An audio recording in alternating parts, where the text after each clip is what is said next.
Reservation compromises quality and merit. অর্থাৎ আমরা যদি একে বাংলা করি তাহলে গিয়ে তারা হচ্ছে সংরক্ষণ, মেধা ও মূল্যায়নের পরিপন্থী। আমরা গত 4 বছর ধরে দিলীপ সরকার ফাউন্ডেশন ত্রিপুরার ছেলে মেয়েদের পাবলিক স্পিকিং এবং এগুলিকে প্রমোট করার জন্য আমরা কাজ করে আসছি। এই বছরের মেগা ডিবেট আগামী 21 ডিসেম্বর রাজধানীর টাউন হলে অনুষ্ঠিত হতে যাচ্ছে। সন্ধ্যা 5টা থেকে এই অনুষ্ঠান শুরু হবে। আমাদের ত্রিপুরার জনপ্রিয় মুখ্যমন্ত্রী ডক্টর প্রফেসর মানিক সাহা এই মেগা বিতর্ক অনুষ্ঠানের আনুষ্ঠানিক উদ্বোধন করবেন। অনুষ্ঠানে থাকবেন আমাদের বনমন্ত্রী, খুবই জনপ্রিয় উপজাতি নেতা শ্রী অনুমেশ দেববর্মা। তাছাড়া উপস্থিত থাকবেন অবসরপ্রাপ্ত ত্রিপুরা হাইকোর্টের মাননীয় বিচারপতি শ্রী অরিন্দম ঘোষ, তিনি ত্রিপুরা হিউম্যান রাইটস কমিশনের চেয়ারপারসন। আজকে আমরা মূলত এই সান্ধ্যকালীন আলোচনাতে আমরা প্রত্যেকদিনই অ্যাকচুয়ালি আমরা এই মেগা ডিবেট অনুষ্ঠান নিয়ে কথাবার্তা বলে থাকি। তো ত্রিপুরার মানুষকে জানানো দরকার যে এই মেগা ডিবেট ইভেন্টটা অ্যাকচুয়ালি আমরা কেন করতে যাচ্ছি, এবং গত 3 বছর ধরে লাগাতার এর জনপ্রিয়তা বাড়ছে। প্রতি বছর টাউন হলেই হোক, রবীন্দ্র ভবনই হোক বা মুক্তর দ্বারাতেই হোক, অনুষ্ঠান যখনই আমরা করছি প্রচুর লোকের সাড়া আমরা পাচ্ছি। তো এই বছর আমরা এই মেগা ইভেন্টটাকে কিভাবে করতে যাচ্ছি, সাধারণ মানুষের কাতার্থে আমরা কিছু তথ্য জানাবো আপনাদেরকে। কবে, কখন, কিভাবে হবে এবং কারা অংশগ্রহণ করতে পারবে, ডিবেটে কে থাকবে, পক্ষে থাকবে কে, বিপক্ষে থাকবে কে, কলকাতা থেকে এই বছর কে আসছে, এসব নিয়ে আলোচনা করব। আলোচনার জন্য আজকে আমাদের সাথে আছেন দিলীপ সরকার ফাউন্ডেশনের যে ফাউন্ডার, খুবই স্বনামধন্য আইনজীবী এবং এই ফাউন্ডেশনের সেক্রেটারি শ্রী সুব্রত সরকার। আপনাকে আমরা আমাদের ত্রিপুরা এনপুর এই সান্ধ্যকালীন পডকাস্টে স্বাগত জানাচ্ছি। আমাদের সাথে আছেন তরুণী বলবো, তরুণ আইনজীবী এবং সোশ্যাল অ্যাক্টিভিস্ট আমি বলবো, উপজাতি সম্প্রদায়ের লোকদের মধ্যে খুবই জনপ্রিয়, নট অনলি উপজাতি, বাঙালি জনপ্রিয়দের মধ্যে খুব বহু বছর ধরে ত্রিপুরার এনজিও আন্দোলনের একজন প্রতিকৃত বলা যায় অ্যান্টনি দেববর্মা। এবং উনি এই মেগা ডিবেট কম্পিটিশনের প্রথম বছর থেকে আমাদের সাথে আছেন। এবং কিভাবে এই মেগা ডিবেটকে আমরা ত্রিপুরা গ্রামে গঞ্জে, পাহাড়ের সাধারণ ছেলে মেয়েদের মধ্যে, উপজাতি ছেলে মেয়েদের মধ্যে রিজনাল থিঙ্কিং এবং পাবলিক স্পিকিং ডেভেলপ করা যায়, নতুন প্রজন্মের ছেলে মেয়েরা কীভাবে যুক্তি, তথ্য, বৌদ্ধিক বিকাশ ঘটে, এই ব্যাপারে উনি ট্রাইবাল এরিয়াতেও অনেক দিন ধরে কাজ করছেন। তো আমরা আজকে ওনাকে পেয়েছি, আমি স্বাগত জানাবো অ্যাডভোকেট স্যার। Thank you. এবং আমি প্রথমেই সুব্রত স্যারের কাছ থেকে জানতে চাইব কি উদ্দেশ্য নিয়ে অ্যাকচুয়ালি দিলীপ সরকার ফাউন্ডেশন গঠিত হয়েছে এবং এই ডিবেট প্রতিযোগিতায় বা ডিবেট আলোচনা সভা আপনারা প্রতি বছর করছেন এবং ধীরে ধীরে ত্রিপুরা ইনফো মেগা কুইজের মতো আমি বলবো এটা জনপ্রিয়তার একটা শীর্ষে যাচ্ছে। এই বছর আমরা তো 4th বারের মতো আমরা এই ইভেন্ট করতে যাচ্ছি। আপনার কি উদ্দেশ্য নিয়ে আপনার এই যাত্রা শুরু হয়েছে, একটু যদি সংক্ষেপে আপনি আমাদের দর্শকদের বলেন। শুভ সন্ধ্যা সবাইকে। যখন এই ডিবেটের কথা ভেবেছিলাম আমার বাবার স্মৃতিতে, অবভিয়াসলি বাবা কি করতেন সেটা একটা বড় ফ্যাক্টর ছিল টু ডিসাইড যে আমরা কোন দিকে যাব। তো বাবা যেহেতু ছিলেন আইনজীবী এবং নাট্য ব্যক্তিত্ব, তো তখন আমরা আমাদের যারা বন্ধুবান্ধব যেমন সুমন্ত চক্রবর্তী, জয়কুমার বাবু নিজেও আছেন আইনজীবী স্যার, এবং ডক্টর বাসব ঘোষ, ডক্টর রঘুবীর রায়, সুভাষিস কর, শুভজিৎ ভট্টাচার্য এবং আরও অনেকে যারা আমাদের সাথে প্রথম দিন থেকে ওতপ্রোতভাবে জড়িত এবং বেসিক্যালি নিজেদের মধ্যে খুবই সৌহার্দ্যপূর্ণ সম্পর্ক আমরা একটা মেনটেন করি সারা বছর সবসময়ই, এটা এবং বহু বছর ধরে তাই চলছে। তো আমরা নিজেরা বসে ভাবলাম যে কী করা যায়। তো অনেক চিন্তা ভাবনার পর ঠিক হলো যে একটা ডিবেট করা যায়। তো বাবার যে ব্যক্তিত্বটা ছিলেন সেটার মধ্যে উনি যেহেতু আইনজীবী ছিলেন এবং কথিত যশা আইনজীবী, যেখানে লজিক্যাল থিঙ্কিং এবং প্রেজেন্টেশন অফ ফ্যাক্টস একটা ইম্পর্টেন্ট ফ্যাক্টর।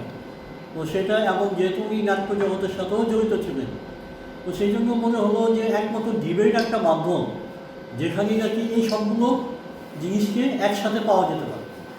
একটা ডিবেট করতে গেলে শুধু একটা কথা বললেই হয় না, তার সাথে body language, mannerisms, way of delivery এই সমস্ত কিছু ম্যাটার করে এবং অফকোর্স কন্টেন্টও ম্যাটার করে। তো শুধু কন্টেন্ট দিয়ে এবং ম্যানারিজম দিয়ে যখন একটা হলের মধ্যে, দেখুন এটা তো একটা ইনভিটেশন ডিবেটের মধ্যে আমরা আমন্ত্রণ করে মানুষদের আনি এবং এদের শুনতে মানুষরা আসে, পাবলিক আসে। Right right right. তো সেখানে এরা যারা আসে তারা সবাই সমাজের মানে বিভিন্ন স্তরের এবং নামি দামি মানুষ। তো তাদের শুনতে যখন মানুষ আসে, তো একটা তো অবজেক্টিভ থাকে যে ওদের কাছ থেকে নিশ্চয়ই নতুন কিছু শুনবো। এবং খুব মজা লাগে যখন দেখি যে একজন পক্ষে বলছেন তখন পুরো হল ওনার সাথে সাথে মানসিকভাবে চলছে, হ্যাঁ এটা তো এইভাবে হয়। তারপর মুহূর্তে যখন নাকি বিপক্ষে কেউ বলছেন তখন তার কথা শুনে মনে হয় আরে এটাও তো হয়, আবার তার পক্ষে একজন বলছেন, এভাবে ঠিক, ঠিক। আমি আপনার কাছে আবার আসবো। আমি now I would like to ask David sorry Anthony sir, as sir said, Dilip Sarkar Foundation is trying to do some knowledge-based work in the society and to promote logical thinking and public speaking. Could you please define us what is logical thinking and public thinking? How we can promote the both of this? I think the very event that has started by 4 years back, I think that initiative is something very special and very important for the Tripura people, for the Tripura public. Because there are so many questions arises and we could only see, only the political agenda are being discussed and being debated. Right, absolutely. But public are like aware about the politics, what is happening. That doesn't require any awareness. Right. But also the politicians create certain kind of confusion in the eye of the public, and public get confused. So for example, this year the theme of the debate is reservation, compromises, quality and the merit. Right. So why this has been actually chosen by the core committee or the core board member is because the beginning debate was law is equal for all, if I am not mistaken. It was something like not everyone is equal in the eyes of the law. Yes. Not everyone is equal in the eye of law. So when people comes from the different angle and from the different background, from the different sector, then people start giving the ideas and people are throwing the questions also to answer to the public. Then public understand whether this is really right or this is really wrong. So people can justify. Similarly, in this, if you really see, the central government or the state government sometimes, or some of the wing of those groups, they come saying that those people who become Christians or who become that kind of religious, their reservations should be cancelled. And there are so many chaos that has created in the eye of the public. Then, now, what is really happening? Then we thought, the core committee came with an idea saying, then let us discuss about this reservation compromises, quality and merit. And in that, many people thought, or many debaters thought, that oh my God, if I say against, I'll be cursed by the scheduled tribe, or if I say for the Muslims, then again I will be cursed. So people have that kind of fear. But what we have taught in a group is that whether this quality and the merit, is it being compromised? So for me, I used to tell the people to do debater, because in this, Miss Anima and Miss Marilyn Darlong, among the scheduled tribe is also participating. And one is further, and another is against the Muslim. Grand Yes. এটা একটা খুবই interesting যে এই বছর যে আমাদের mega debate অনুষ্ঠান হচ্ছে সংরক্ষণ ইস্যুতে, এখানে সব জাতি এবং জনগোষ্ঠীর স্পিকার হয়ে আছে, ভেরি ইন্টারেস্টিং। তো আমি সুব্রত স্যারের কাছ থেকে এটাই জানতে চাইবো যে আপনারা যে এই বছর যে এই চুজ করেছেন সংরক্ষণের কারণে অনেক সময় মেধা কম্প্রোমাইজ হয়, এটার মূল প্রতিপাদ্য বিষয়টা কি? কেন আপনারা আজকের এত সব ইস্যু থাকতে সামাজিক মাধ্যম নিয়ে আপনারা এর আগে করেছেন, এর আগে আইন সবার জন্য সমান হওয়া উচিত, এরকম অনেক ইস্যু, এই বছর আপনারা সংরক্ষণ ইস্যুটাকে কেন বেছে নিলেন? এবং আরেকটা পাশাপাশি আমি আপনার কাছে সঙ্গে সঙ্গে জানতে চাইব যে এই যারা কথা বলবেন 21 ডিসেম্বর টাউন হলে, এর পক্ষে কারা থাকবেন এবং বিপক্ষে কারা থাকবেন, এবং আপনারা এই যে স্পিকার ওদেরকে কিভাবে বাছাই করেন? আমি একসঙ্গে তিনটা জিনিস আপনার কাছে জানতে চাইছি, শর্টলি যদি বলেন। আমি প্রথমে আপনার প্রশ্নের উত্তরে আমি বলবো, দেখুন, প্রথম বছর থেকে আমাদের যে কোর কমিটি আছে, আমরা সবসময় চেষ্টা করেছি সেই সব টপিক নিয়ে কথা বলতে যেগুলো মানুষের মনে থাকে, কিন্তু কখনো এগুলো নিয়ে ডিসকাশন হয় না, কোনো পাবলিক ফোরামে ডিসকাশন হয় না। যেমন আপনি যে কোনো সাধারণ মানুষকে জিজ্ঞেস করবেন, বলবে যে ও আইন তো যার কাছে পয়সা আছে আইন তার পক্ষে, কিন্তু এটা কি শুধু হয়তো গোপনে কি সামনে একটা ঘরোয়া আড্ডায় 3-4 জনের মিলে কথাবার্তাটা হয়, ওপেন ফোরামে ডিসকাশন হয়। তাই প্রথম বছর আমরা ঠিক করলাম যে ডিবেটটা করবো, সেটা টাইটেল ছিল not everyone is equal in the eyes of the law, অর্থাৎ আইনের চোখে সবাই সমান। সেখানে বিশিষ্ট বক্তারা দুই পক্ষেই তাদের বক্তব্য রেখেছেন, যে যার মতো বলেছেন, খুব সুন্দর ডিবেট হয়েছে। দ্বিতীয় বছর আমরা করেছিলাম যে দেখুন, প্রত্যেকের বাড়িতে হয়তো বা বয়স্ক মানুষ থাকে, ডাক্তাররা জবাব দিয়ে দিয়েছে। তো এই প্রশ্নটা অনেক সময় মনে আসে মানুষের, যে অনেক সময় ডাক্তার বলে দেয় যে আর অক্সিজেন দেবেন না, বাড়িতে নিয়ে যান, হাসপাতালে রাখবেন না। কিন্তু সন্তান হিসেবে, আত্মীয় হিসেবে এই ইস্যুগুলো আমরা অ্যাড্রেস করতে ভয় পাই। জনগণকে হয়তো ভাবি যে এটা বলে ভালো হতো, কিন্তু সমাজ কি বলবে সেটা ভয় আমরা করি না এটা। তো সেই জন্য দ্বিতীয়বার আমরা বললাম যে ইউথ্যানেশিয়া অর্থাৎ ইচ্ছা মৃত্যু আইনসম্মত হওয়া উচিত। সেখানে বক্তারা বক্তব্য রাখলেন এবং শেষে হলের ভোটাভুটির পরে বক্তাদের বক্তব্য শোনার পরে মেজরিটি বলল যে এটা আইনসম্মত হওয়া উচিত। আমরা প্রত্যেকেই বিরক্ত, আমাদের বাচ্চারা মোবাইল নিয়ে ঘাটাঘাটি করে, স্টুডেন্টসরা, শুধু স্টুডেন্টস কেন, 3টে বয়স্ক লোক যদি কোথাও যায়, গিয়ে হয়তো একটা ডাক্তারের কাছে অ্যাপয়েন্টমেন্টের কাছে গেছে, আজ থেকে 20 বছর আগে হয় কী দাদা কোথায় থাকে এসব কথাবার্তা হতো, এখন সবাই যে যার মতো ঘর বুঝে মোবাইল দেয়। তো এটা নিয়ে আমরা নিজেরা কিন্তু ভাবি যে আরে এটা এত মানে আনফেটার্ড ইউজ, বাচ্চাদের মধ্যে এটা হওয়া উচিত না। কিন্তু কেউ ওটা নিয়ে কথা বলে না, হয়তো জনের দিকে বলছে, পারিবারিকভাবে বলছে, কিন্তু সামাজিকভাবে একটা প্ল্যাটফর্মে এসে কোথাও বলা হয়। তো সেই কারণে আমরা তৃতীয় বছরে করলাম যে social media should be regulated, সেটার মধ্যে প্রচণ্ড জনপ্রিয় হয়েছিল ওটা। তো এইভাবে তাই যে দেখুন, মানে ট্রাইবাল, নন ট্রাইবাল, রিজার্ভ ক্যাটেগরি, নন রিজার্ভ ক্যাটেগরি আছে, কি হয়, প্রত্যেকের মধ্যে যা যা নিজস্ব দুঃখ কষ্ট ইত্যাদি ইত্যাদিগুলো আছে। এবার যখন কথা হয়, তিনটে তিনটে জেনারেল ক্যাটাগরির লোক বসে হয়তো ভাবলো যে ও আমি তো রিজার্ভেশন চাকরিটা পাইনি, রিজার্ভ ক্যাটাগরি যারা ছিল তারাই পেয়ে গেছে ইত্যাদি। আবার অনেক আমরা আমাদের জুডিশিয়াল সার্ভিসের মধ্যে পেয়েছি যে এসটি ক্যাটাগরিতে থাকা সত্ত্বেও উনি ছেড়ে দিয়েছেন, জেনারেল হিসেবে কমপ্লিট করেছেন, পেয়েছেন। একটা যেন অসংখ্য উদাহরণ আছে।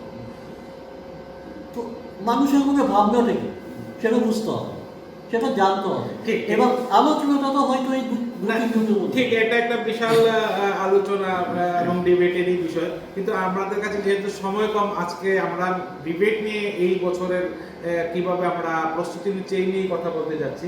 সুতরাং আপনার কাছে আমি যেটা খুব শর্টলি জানতে চাইবো, এই বছরের যে ডিবেট, সংরক্ষণ মেধা কম্প্রোমাইজ করছে অনেক সময়, এটার পক্ষে কারা বলবেন এবং বিপক্ষে কারা বলবেন, এবং এই যে আপনি স্পিকার নির্বাচন করলেন, হ্যাঁ, এটা নিয়ে অনেকেই ওর মধ্যেই প্রশ্ন যে আমিও তো চাই এই ডিবেটে পার্টিসিপেট করতে, তো আমি কিভাবে এটার মধ্যে অংশগ্রহণ করতে, আপনারা কিভাবে ডিবেটারদেরকে সিলেকশন করেন যদি সংক্ষেপে একটু বলেন। সিলেকশনটা বেসিক্যালি কমিটি করে। আমরা নর্মালি প্রথম থেকে যেটা হচ্ছে যে আমাদের রাজ্যের মধ্যে ডিবেটিংয়ের যে মানে চল অথবা debating as a annual event in the social calendar of Tripura, এটা কিন্তু কোনো সময় ছিল না। যেমন নাটক হচ্ছে, গান বাজনা হচ্ছে ইত্যাদি ইত্যাদি, কিন্তু ডিবেটিং অ্যানুয়ালি একটা ওপেন ইনভিটেশন ডিবেট হচ্ছে গত বহু বছর ধরে হয়নি এটা। তো সেটাকে আমরা প্রমোট করার জন্য যখন চেষ্টা করলাম, তখন ভাবলাম যে ডিবেটিংটা তো একটা লস স্টার্টের মতো হয়ে গেছে, এটা তো শিখতে হবে নতুন করে। তো কলকাতার যারা বিখ্যাত ডিবেটার দুজন করে আমরা প্রতি বছর করে আনি। আচ্ছা আচ্ছা। এবং আমরা এখান থেকে 6জন বা 8জনকে আমরা নতুন নতুন মুখ আমরা প্রমোট করি, যাতে এই বিদ্যাটা যাতে আরো ব্যাপকভাবে প্রসারিত হয়। আচ্ছা আচ্ছা। তো পক্ষে এবং বিপক্ষে কারা থাকে পক্ষে এটা একটু বলে দিন। এবার পক্ষে যারা আছেন তারা সবাই দুর্ধর্ষ বক্তা, এইটুকু বক্তব্য এরকম এনজয়েবল ডিবেট হবে। এবার কলকাতা থেকে আসছেন ফর দ্য মোশন বলতে বিশ্বনাথ চক্রবর্তী, উনি একজন বিখ্যাত ডিবেটার অ্যান্ড পলিটিক্যাল অ্যানালিস্ট কলকাতার, এবং আপনি বিভিন্ন টিভিতে ওনাকে প্রায় পাবেন অ্যানালিস্ট হিসেবে। এখান থেকে ঈপ্সিতা ঘোষ, সে এমএসসি ফিজিক্সে, এবং সে অত্যন্ত ভালো ডিবেটার, বিভিন্ন জায়গাটা ডিবেট আপনারা হয়তো শুনে রাখবেন। অনিমা দেববর্মা হচ্ছেন সিনিয়র কনসালটেন্ট ইউনিসেফের আগরতলা চ্যাপ্টারের। ভবানী বিশ্বাস বিরোধিয়ায় থাকেন, উনি একজন কবি এবং সাহিত্যিক। এবং ডক্টর মোহাম্মদ মুজাহিদ রহমান, উনি বর্তমানে principal Rajasvi college of education. এরা সবাই পক্ষে, মোশনের পক্ষে কথা বলবেন। এবং বিপক্ষে বলবেন কলকাতা থেকে বাদশাহ মৈত্র, বিশিষ্ট অ্যাক্টর, স্পিকার অ্যান্ড ডিবেটার কলকাতা। এবং শ্রী অভিজিৎ ভট্টাচার্য, স্কুল অফ সায়েন্সের ওনার পরিচয় নতুন করে দেওয়ার মতো কিছু নেই, সবাই এক ডাকে ওনাকে চেনে। Doctor Achinta Bhattacharya, director of Teresa, এবং খুবই ভালো বক্তা।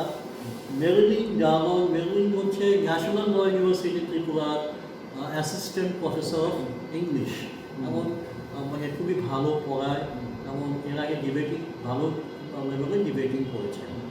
এবং অবশ্যই আছেন আমাদের প্রতি বছর আমাদের অ্যাডভোকেটদের মধ্যে থেকে একজন থাকেন, এবার যিনি আছেন উনি হচ্ছেন কৌশিক ইন্দু, খুবই বড় মাপের অ্যাডভোকেট, এবং বর্তমানে আমাদের সেক্রেটারি ত্রিপুরা বার অ্যাসোসিয়েশনের, এবং সে খুব ভালো লেখেও। তো এরা হচ্ছে পক্ষে এবং বিপক্ষে। অ্যান্ড অবশ্যই মডারেটর হিসেবে যিনি আছেন, যে আমাদের কলকাতা থেকে আগত প্রখ্যাত কার্ডিয়াক সার্জন ডক্টর কুণাল সরকার। এবং ডক্টর কুণাল সরকার সম্বন্ধে যতটা বলা যায় সেটাও কম হবে, কারণ আমি যেহেতু ডিবেটটা ফলো করি, আমার মনে হয় ভারতবর্ষে ওনার থেকে বেটার মডারেটর কেউ নেই। এতটা বিদ্যান মডারেটর আমি দেখিনি কোথাও। But thank you very much for your elaboration, কে পক্ষে বলবে এবং কে বিপক্ষে বলবে। আমরা ইতিমধ্যে জেনে গেছি যে এবছরের মেগা ডিবেট হতে যাচ্ছে 21 ডিসেম্বর রাজধানীর টাউন হলে, এবং পক্ষে এবং বিপক্ষে যারা কথা বলবেন। But I would like to know from Anthony sir. Anthony sir, as you are one of the founder member of this Dilip Sarkar Memorial Debating Circle, do you think the people from outside and some selected people from within the state could able to take forward this initiative further? Why people are not involving the new generation, Gen Z people to promote this mega event? Why one after another people are bringing people from outside?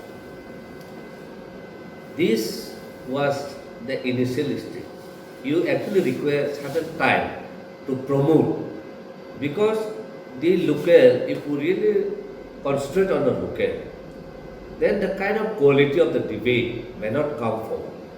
So therefore, we thought that we should bring some experienced people who has all the been involved into this debate for many years.